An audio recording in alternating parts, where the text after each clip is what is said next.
ಹಿಂದೆಲ್ಲ ಕೃಷಿ ಮಾಡೋ ಯುವಕರಿಗೆ ಹುಡುಗಿ ಕೊಡೋದಕ್ಕೆ ನಾ ಮುಂದು ತಾ ಮುಂದು ಅಂತ ಮುಂದೆ ಬರ್ತಾ ಇದ್ರು.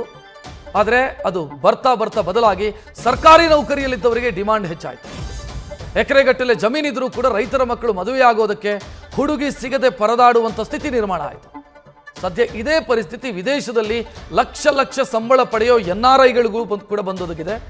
ವಿದೇಶದಲ್ಲಿ ಲಕ್ಷ ಲಕ್ಷ ಸಂಬಳದ ಕೆಲಸ ಮಾತ್ರ ಅಲ್ಲ, ಸ್ವದೇಶದಲ್ಲಿ ಜಮೀನಿದ್ರೆ ಮಾತ್ರ ಮದುವೆ ಆಗ್ತೀವಿ ಅಂತ ಹೇಳ್ತಿದ್ದಾರಂತೆ ಯುವತಿಯರು.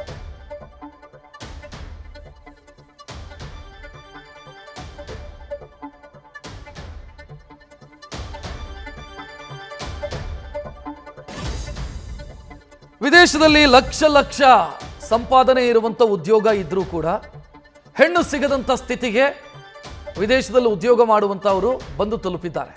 ಲಕ್ಷ ಲಕ್ಷ ಸಂಬಳದ ಕೆಲಸ ಇದ್ರೂ ವಧು ಸಿಗ್ತಾ ಇಲ್ಲ. ಭಾರತದಲ್ಲಿ NRIಗಳಿಗೆ, ಅನಿವಾಸಿ ಭಾರತೀಯರಿಗೆ ಮದುವೆಯಾಗೋದಕ್ಕೆ ಹುಡುಗಿ ಕೊಡೋದಕ್ಕೆ ಯಾರೂ ಕೂಡ ಒಪ್ತಾ ಇಲ್ಲ. ಇದು ಕರ್ನಾಟಕ, ಆಂಧ್ರ, ತೆಲಂಗಾಣ ಇಲ್ಲೆಲ್ಲ ಕಡೆ ಸೇಮ್ ಪ್ರಾಬ್ಲಮ್ ಸೃಷ್ಟಿಯಾಗಿದೆ. ನೀನು NRI ಆಗಿದ್ರೆ ಸಾಲದು, ಭಾರತದಲ್ಲೂ ಕೂಡ ಕೃಷಿ ಭೂಮಿ ಹೊಂದಿರಬೇಕು.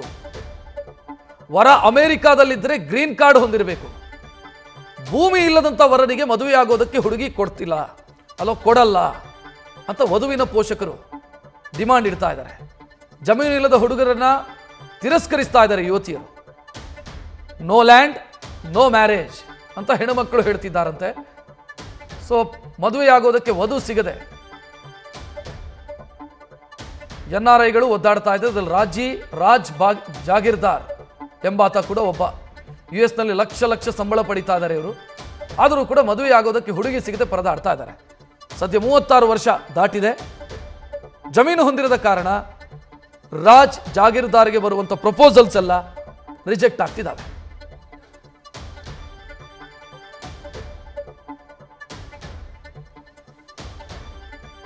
ವಿದೇಶದಲ್ಲಿ ಲಕ್ಷ ಲಕ್ಷ ಸಂಪಾದನೆ ಇದ್ರೂ ಕೂಡ ಅಥವಾ ಲಕ್ಷ ಲಕ್ಷ ಸಂಪಾದನೆ ಇರುವಂಥ ಉದ್ಯೋಗ ಇದ್ರೂ ಕೂಡ ಹೆಣ್ಣುಮಕ್ಕಳು ಸಿಗದಂಥ ಸ್ಥಿತಿ ನಿರ್ಮಾಣ ಆಗಿದೆ. ಮೊದಲೆಲ್ಲ ಈ ಕೃಷಿಕರಿಗೆ ಹೆಣ್ಣು ಮಕ್ಕಳನ್ನು ಕೊಡಲ್ಲ ಅಥವಾ ರೈತರಿಗೆ ಹೆಣ್ಣು ಕೊಡಲ್ಲ ಅನ್ನುವಂಥ ಸ್ಥಿತಿ ಏನಿತ್ತು, ಅದೀಗ NRIಗಳಿಗೂ ಕೂಡ ತಡ್ತಾ ಇದೆ. ವಿದೇಶದಲ್ಲಿ ನೀನು ಏನೇ ಮಾಡಿರಬಹುದು, ಎಷ್ಟೇ ಲಕ್ಷ ದುಡಿತಾ ಇರಬಹುದು, ಊರಲ್ಲಿ ನಿನಗೊಂದು ಸೂರು ಇರಬೇಕು, ಊರಲ್ಲೊಂದು ಕೃಷಿ ಭೂಮಿ ಇರಬೇಕು ಅನ್ನೋ ಡಿಮಾಂಡನ್ನು ಹೆಣ್ಮಕ್ಳು ಇಡ್ತಾ ಇದ್ದಾರಂತೆ. ತೆಲಂಗಾಣ, ಕರ್ನಾಟಕ, ಆಂಧ್ರ ಪ್ರದೇಶ ಇಲ್ಲೆಲ್ಲ ಇದೇ ಸಮಸ್ಯೆ ಸೃಷ್ಟಿಯಾಗಿದೆ. ಇದರಲ್ಲಿ ಒಂದು ಕೇಸ್ ಸ್ಟಡಿ ನೋಡಿದರೆ ಜಾಗೀರ್ದಾರ್ ಅಂತ, ರಾಜ್ ಜಾಗೀರ್ದಾರ್ ಅಂತ, ಇವರು ಲಕ್ಷ ಲಕ್ಷ ದುಡಿತಾರೆ. 36 ವರ್ಷ ದಾಟಿದೆ. ಈಗ 30 ವರ್ಷದಿಂದಲೇ ಹೆಣ್ಣು ಹುಡುಕೋದಕ್ಕೆ ಶುರು ಮಾಡಿದ್ದಾರೆ, ಬಟ್ ಸಿಗ್ತಿಲ್ಲ.